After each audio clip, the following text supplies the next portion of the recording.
Thank you, Deshil. How's everybody doing today? Good. Good. I like to hear that. So, I am going to open up with a welcoming song. This song is from Nigeria, in the Nigerian language. The words are pretty simple, so if you catch on and would like to join in with me, go ahead, that's fine. But, here we go. First though, I need a beat. There we go. Banga alafia, ashe, ashe. Banga alafia, ashe, ashe. With my voice I welcome you, ashe, ashe. With my voice I welcome you, ashe, ashe. With my hands I welcome you, ashe, ashe. With my hands I welcome you, ashe, ashe. With my heart I welcome you, ashe, ashe. With my heart I welcome you, ashe, ashe. Ashe, ashe, ashe, ashe. Fanga alafia, ashe, ashe. Give yourselves a hand. Now, we are here to celebrate Black History Month. And there's one question all the time people want to know. Why did we get the month of February? It's the shortest month in the year. We got shortchanged. Well, let me tell you why it's in the month of February. We did not get shortchanged. There's a man by the name of Carter G. Woodson, an African-American man. He lived in a time where he couldn't find much about African Americans, the things we'd done, our histories, our cultural things that we had done. He was a historian. And a historian is a person who loves a story about history. What happened? Who did it? Why did it happen? He could find things about all kinds of cultures, but he couldn't find things about African Americans. So he took it upon himself to study, to research, to go different places and find out everything he possibly could. And he realized that there were probably other African Americans who wanted to learn about their history and culture and the things that we had done to contribute not only to this country, but the things that we had done in Africa before we came over. So he and some colleagues got together and they formed Negro History Week way back in 1926. Now it was only for a week, and it was in the month of February because Carter G. Woodson admired two men, Abraham Lincoln and Frederick Douglass. Abraham Lincoln's birthday is February the 12th. Frederick Douglass's birthday is February the 14th. So that is why it is in the month of February. So as I said, it was only for 1 week, Negro History Week. And that first year was a success, so they did it again. And then they kept doing it. And over the years, it went from being just 1 week to a full month. Now, you may be wondering about the name change. Well, way back in 1926, African Americans were known as Negroes. But years went by. Things began to change culturally. We went from being known as Negroes to being known as Black Americans. And we went from being known as Black Americans to Afro-Americans. And now we have finally decided to claim our cultural heritage and be known as African Americans. So way back in 1969, there were some students on Kent State's campus who decided it was time to call ourselves what we were calling ourselves black and proud. So it went from being Negro History Week to Negro History Month to Black History Month. This part of history happened right here in Ohio. Some students down there at Kent decided it was time to make that change. So that is why we celebrate in the month of February. So,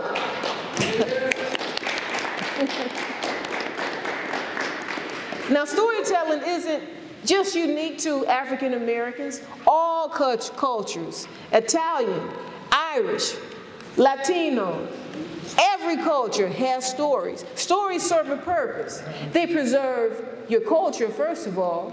They preserve whatever happened historically. If there's something that happened in your family 5 generations back, if people were talking about it and passing that story down, you get to hear it. even though you never met your great-great-great-great-great-grandparents before. If something happened in history and you want people to remember it, you put it in a story. You all are storytellers yourselves. If something happened to you last week and it was something that made an impact on you, what do? You get on the phone. You talk to somebody sitting next to you and you tell them what happened. You are all storytellers. So now, let me get into a story today. See, I have this friend named AP. I'm going to let him tell his name himself. You all know us. What's that man's name right there? Thank you. He's going to come up and help me tell this story. Give him a hand as he comes up. Oh, he doesn't have to talk. He's just going to move. Switch out that. Oh, okay. I just want to say chairman of one. Okay. So in African culture, there is a hero by the name of Anansi. Anybody ever heard of Anansi before?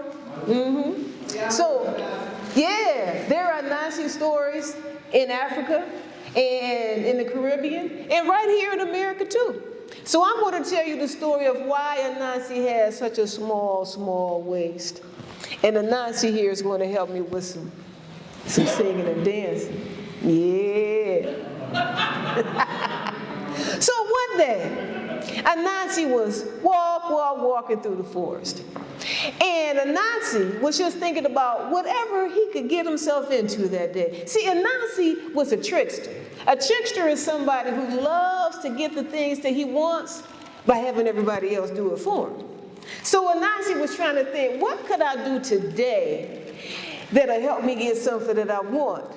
And he was just walking and admiring the trees and listening to the birds and just having a good time that morning himself, thinking about what he was going to do. When all of a sudden, he smelled something, and it smelled really good, and he realized, yams. Somebody is cooking yams. Well, Anansi loved yams. He even said it. I love yams. I love yams. And then he started thinking, I love good food. I love good food. I love good food. I love good food. I love good food. I love good food. So Anansi went walking towards the place where he was smelling those yams coming from. And when the people saw him, oh, they loved Anansi. They said, Anansi, welcome. Come with us. Sit with us. We shall have a good time together. And Anansi said, I would love to sit with you and talk with you and have a good time with you and eat yams with you. But the people said, oh, Anansi, the yams are not ready yet. We cannot serve you raw yams, but just sit with us, stay with us, and the yams will be ready soon.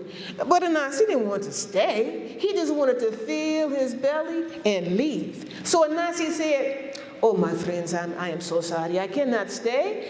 I'm very busy today. But I tell you what, I will tie this string around my waist, and I will give you one end. And when the yams are ready, all you have to do is pull it. And I will come running, and we will sit together, we will laugh together, and we will eat yams together. So Anansi marched himself on out of that village.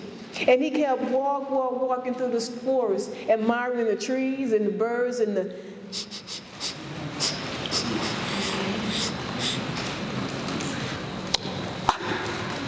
Those rice and beans I smell. Anansi loved rice and beans. He even said it. I love rice and beans. I love rice and beans. Anansi was so happy he started dancing. I love good food. I love good food. I love good food. I love good food. I love good food. I love good food. And he marched himself towards the place where he was smelling those rice and beans cooking. And when the people saw him, they said, Anansi, welcome. Sit with us, stay with us. We shall have a good time together. And Anansi said, I would love to sit with you and talk with you and have a good time with you and eat rice and beans with you. But the people said, "Oh, Anansi, the rice and beans are not ready yet, but sit with us, stay with us. We shall laugh and have a good time together." But Anansi didn't want to stay. He just wanted to fill his belly with rice and beans and leave. So he said, "Oh, my friends, I gotta go. but I tell you what, I will tie the string around my waist and I will give you one end. And when the rice and the beans are ready, you just pull it and I will come running and we will laugh together, we will sit together and we will eat rice and beans together." And Anansi marched his way out of the village. Well, he kept walking through the forest, admiring the trees and the sounds of the birds. And are those greens? I love greens. Anansi loved greens. He didn't care if they were collard greens, mustard greens, turnip greens, even kale. He just loved greens. And of course he started dancing. I love good food. I love good food. I love good food. I love good food. I love good food. I love good food. And he marched his way to where he smelled those greens cooking. And when the people saw him, they said, "Oh, Anansi, sit with us, stay with us. We shall laugh and have a good time together." And Anansi said, "I would love to stay with you and sit with you and..." Eat greens with you. But the people said, Anansi, the greens are not ready yet. We cannot serve that to you like that, but sit with us, stay with us. We shall have a good time together. But Anansi didn't want to stay. He just wanted to fill his belly with greens and leave. So he said, "Oh, my friends, I tell you what. I'm gonna tie the string around my waist and Give you one give you end. one. Here. And when the greens are ready, And when the greens are ready, you just pull it. you just put them. And I will come running. What she said. And we will sit together. We will laugh together. And we will." Eat green together. And Anansi made his way out of the village. Well, Anansi kept walking. He was admiring the Trees, the scenery, sounds of the... birds, the trees. Oh gosh. He was admiring all that he saw. And every step he was taking, he gets so far, he was smelling food cooking from all different kinds of villages, and they would all tell him, Anansi, the food is not ready yet. We will laugh and we will have a good time together. And Anansi would say, "Oh, I can't, Got it. I will be back. I would love to eat with you. But I'm gonna tie the string on my waist, tear off her hair, and give it to you. And when the food is ready, pull the string and I'll come back and eat it." Well, Anansi was walking through the forest, admiring the trees and the sounds of the Birds. when all of a sudden he got a tug on the string, and he said, "The rice and the beans are ready." Oh, I love good food. I love good food. I love good food. I love good food. I love good food. I shall go and I shall have rice and beans. And he took a step towards that village when all of a sudden he got another tug. He said, "Oh, the yams are ready." Okay. I shall eat rice and beans first, and then I'll eat yams. So he went to take a step towards the rice and the beans when all of a sudden he got another tug. It was the Greens. the greens were ready. He said, okay. I shall eat rice and beans first, and then I shall eat the yams, and then I shall eat the greens. I love good food. I love good food. I love good food. I love good food. Well, he was just about to take a step when he got another tug, and then another tug, and then another tug, and then another tug, and all of a sudden, all the strings were being pulled all at once, and his waist was getting smaller and smaller because The strings were getting tighter and tighter, and he was being pulled this way, and that way, and this way, and that way, and all of a sudden, all he could do was stand in one spot because they were all being pulled tighter and tighter. He just couldn't move anymore. And that is why to this very day, spiders have a little bitty waist, but they also have all those legs because the strings started breaking. And all those strings became the legs that you see on spiders today. So Anansi learned a very important rule. Do you think you got to eat that day? Because you were being, see, you heard this story before. So Anansi wants everybody to know you don't have to be impatient. Just take your time. See, if he had not been so impatient, he could have stayed at each village and just waited. He would have had all the food that he smelled that day. So, can we give a hand to Anansi? Thank you so much. And did you know the brother was up for an Oscar? So, let me tell you this story. Now, everybody knows what comes out of eggs? Yolks. And if you don't break the egg open, it forms what? A chicken, a bird, a turtle, a snake. Well, the point is, if you don't crack it open, whatever the yolk was supposed to become, it will become that. Well, there had been a awful rainstorm one day, and the wind and the rain had blown everything. Trees had been falling all over the place.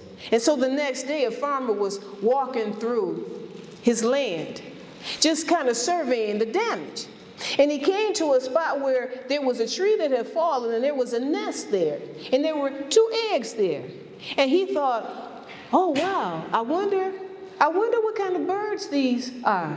And he touched, and they were still just a little bit warm. And he thought, well, if I take them back to my farm and put them in a chicken coop, the chickens can sit on them and incubate them. And so that's exactly what he did. He took the eggs home carefully, he stuck them up under one of his hands, and sure enough, when the eggs started cracking, when it was time, out popped 2 little birds. Now, the other little chicks that had come out of their eggs, they looked at those 2 birds and they thought, they sure are funny looking. See, they had these heads that were shaped different from theirs, and they had these big, broad chests that were different from theirs, and they had feet. They weren't really little chicken feet like what they would use, so they had these big talons on them. And they all looked at them and thought, what kind of chicks are these? And of course, all the hens were looking and thinking, who made this? What rooster came through here?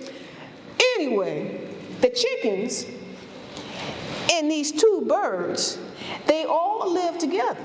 Now, the 2 birds, it was only 2 of them, and they didn't know anything else to do but to blend in with what they saw everybody else doing. So when they saw the chickens pecking at the ground to eat, well, they tried to do that too, but they had these beaks that were hooked, and so they couldn't just peck, they had to scoop a little bit. And as they were growing, their chests were getting bigger and wider, and their wings started to grow out, and they were massive, they were expansive. And all the chickens were looking at them and saying, what in the world are you? Y'all are the strangest looking things we've ever seen. So these birds who were different from them, they started trying to blend in. So they would hang their heads down so that their heads wouldn't look so big, and they would cave their chest in so that their chest wouldn't be so wide. And they had been out trying to fly, flapping their wings, but the other chickens laughed at them, and they kept telling them, what are you doing, you chickens? You can't fly. So they stopped trying to fly, and their big feet, well, they turned their feet inward so they wouldn't be so big, and that's how they were getting around in the chicken yard. But one day, this bold and mighty eagle was flying over the chicken yard. And he happened to look down and see these two little eagles. And he saw they had their heads hung down, their chest sunk in, and their feet in, and they weren't trying to fly. So he came down and he said, "My sister, my brother, come here." So they waddled over as best they could, and he told them, "Hold your head up, stick your chest out, straighten out your feet, and please let me see your beautiful wings." And one little eagle said, "Well, I'm a chicken, and this is how chickens are supposed to look." And he said, "A chicken? No, my brother, you are an eagle. Hold your head up, stick your chest out, spread your wings, and come on, let's fly. Come on, come out from under this chicken stuff." Well, the first chicken was so glad to hear that I'm not a chicken. You mean I can't fly? So he did everything that the eagle told him. He held his head up. He broadened out his chest. He started flapping his wings. And he came up off the ground. And he was soaring.